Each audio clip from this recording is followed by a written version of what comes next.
আসসালামু আলাইকুম। সবাইকে জিন্নাতান কিচেন উইথ ব্লগ চ্যানেলে স্বাগতম। আর সবাইকে রমজান মোবারক জানাই। এই মুহূর্তে আমার বাজারও এসে পড়েছে, সবজির বাজার। এবার এগুলো এক এক করে গুছিয়ে রাখবো। এখানে গাজরগুলো রেখে দিচ্ছি, টাটকা ফ্রেশ একেবারে।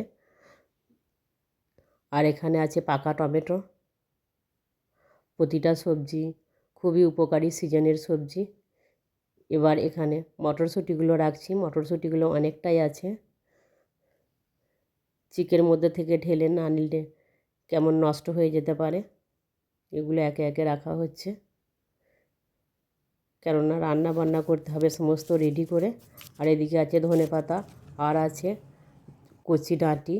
এদিকে আমার রান্নার জন্য রেডি করে নিয়েছি টমেটো কুচি আর আলু কুচি, আর অল্প মটরশুঁটি দিয়েছি, আর ডাঁটা আছে, সজনে ডাঁটা। এদিকে রান্নাটা মোটামুটি হাফ হয়ে এসেছে, আর কিছুক্ষণের মধ্যেই হয়ে যাবে। আমার এই রান্নাটা খুবই ভালো লাগে খেতে।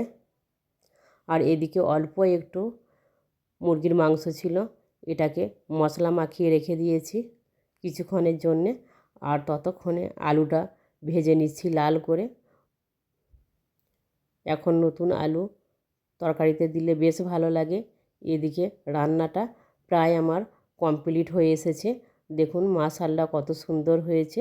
সবাই ভালো থাকবেন, সুস্থ থাকবেন।